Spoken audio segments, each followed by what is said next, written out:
Welcome back to THB Sports Weekly. I'm Harold Bolton, sports editor George Bremer. Today we're at Lapel High School with boys basketball star Kamron Herrington. Kamron, thanks for joining us.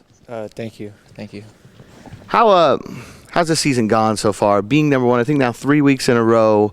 I know it puts a little bit of target on your back, but I think Coach Howell has said, that's not the ultimate goal. So is it easy to not have that pressure? Kind of. We don't want to lose it. I mean, it's nice being number one in the state with a lot of good competition, but our main goal is putting banners up and getting a ring. So, I mean, it's a target, but we're not incredibly worried about it. This team, all year long, you've got contributions from so many different places. I mean, it seems like every night somebody new could score in double figures. How much fun is that as a player to be a part of? It's incredible because, I mean, it's really not whoever has a hot hand that night, but anybody can score on our team. I mean, Will he shot 1 3 all year, goes to Frankton and has an incredible night. So it's great. It's just great to see. I know one of the highlights so far, obviously, came on this court in the county championship game. What did that win mean for this team? A lot. We finally won one. Finally going to put up a banner. But Liberty been to semi-state a couple times, and it shows us that we can do stuff. We can win. You got some big games around the corner. I know you don't look too far ahead, but Shenandoah's undefeated right now. They're waiting out there. Park Tudor, obviously defending 2A state champ, even though they've moved up a class this year. They're waiting around the corner. Do you get excited about that as you go down the stretch? Yeah. I mean, we want to play the undefeated teams. We want to give them that one loss. And, I mean, I think we can beat anybody if we play up to our potential. So we're just game by game, but we're looking up at the better teams. So, how important was the early season, especially games like Newcastle? They came in here undefeated. You're able to get a win there. How important were wins like that for the confidence of this team? It was incredible. We want to be undefeated at home, and we know we have sectionals and regionals here, so we got to get the wins early so we can say we actually went undefeated at home. And it surprised me when we beat Newcastle because they're really good, so it's pretty important. When you look back to last year, and you played Frankton, I think 3 times. Obviously, they go down to the state finals. All 3 games, such competitive, high-effort contests. How much did that season fuel this year for this team? Though the idea that you were so close, and now maybe you can take that next step. Yeah, I think it woke everybody else up that small schools can do something. They helped us out, actually. I mean, we started having kids that didn't really come into open gyms that early in the morning. I mean, we had like 3 of us at 5:30 in the morning running before school, running 2 miles out on the track. It just showed us that the hard work we put in before will get us places. I know Coach Howell now has over 550 career wins.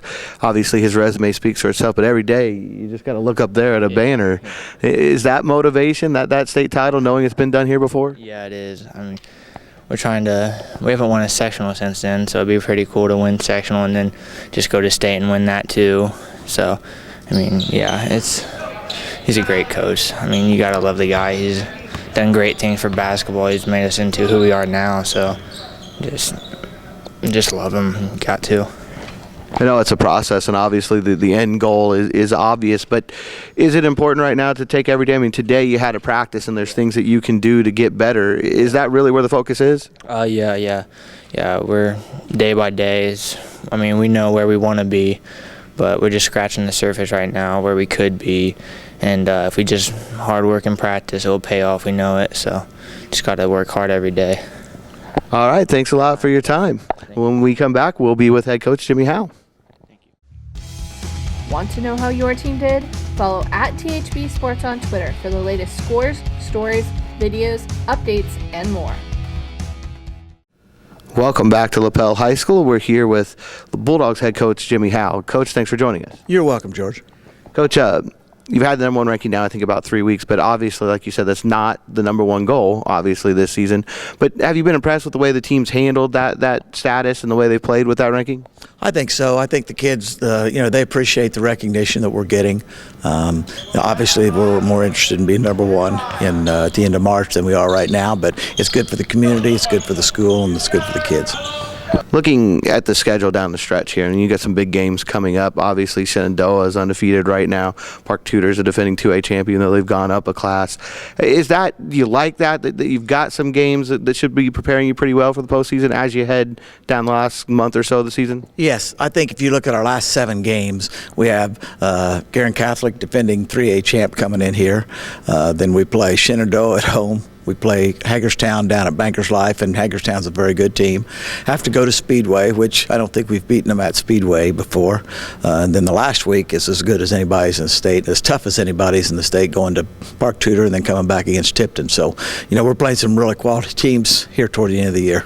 Yeah, Tipton's also undefeated. So, do you schedule that on purpose? I mean, you can't schedule undefeated teams on purpose, obviously, but do you schedule a strong schedule on purpose to get this team prepared for the postseason? Yeah, well, I've tried to schedule. We've gone up in scheduling about the last 5, 6, 7 years. That's as much for my preference. I like to play against good people, and we play a lot of 3A, 4A teams, and I'm hoping that it helps us down the road. It hasn't so far, in previous seasons, but it gives us an opportunity to play against teams as good or better than what we would play in the tournament. I know it's always tough to compare one season to the next, but do you see flashes from this team of 2005 at all? Do you think this team has that kind of potential? Oh, it has the potential. 2A is much tougher than 1A, and we found that out. There are a lot more private schools that are in 2A, solid private schools, and it's a much tougher. When you compare the two teams, and I don't particularly like doing that, but this team could definitely hold its own against the 05 team. One thing that really strikes, I think, anybody who's seen this team play, any given night, it could be anybody on that roster that's going to lead you. How much fun is that as a coach to watch and to be a part of? These kids are very unselfish, and that stems from the 3 captains that we have: Kamron Herrington, Tristan Carpenter, and John Ross Richardson. Those 3 lead us in assists. They are all averaging 3 or 4 assists, and you don't see that very often with teams. And we have a lot of kids that can shoot the basketball. We have not just those 3, but we have 2 or 3 other kids that are very good 3-point shooters and have the ability to score. Coach, what's it going to take down the rest of the stretch run here for the Bulldogs to be successful? Well, I think number one, you got to avoid injuries. As you saw tonight in our practice, we've been only going an hour, a little over an hour, basically doing a lot of stuff that is non-contact, a lot of fundamental stuff with the kids, getting a lot of shooting in. So avoiding injuries, number one. Secondly, once you get in the tournament, you've got to have some luck too. You got to have luck that maybe a team that you would have trouble matching up with maybe gets upset the week before, things like that. So it takes luck. It takes some avoiding injuries, and it takes the kids buying in and continuing to do the things we ask them to do. All right. Well, thanks a lot for your time. You're welcome. Good luck the rest of the way. Thank you. Thank you. You can follow us here at HeraldBulletin.com. Follow us on Twitter at THB Sports.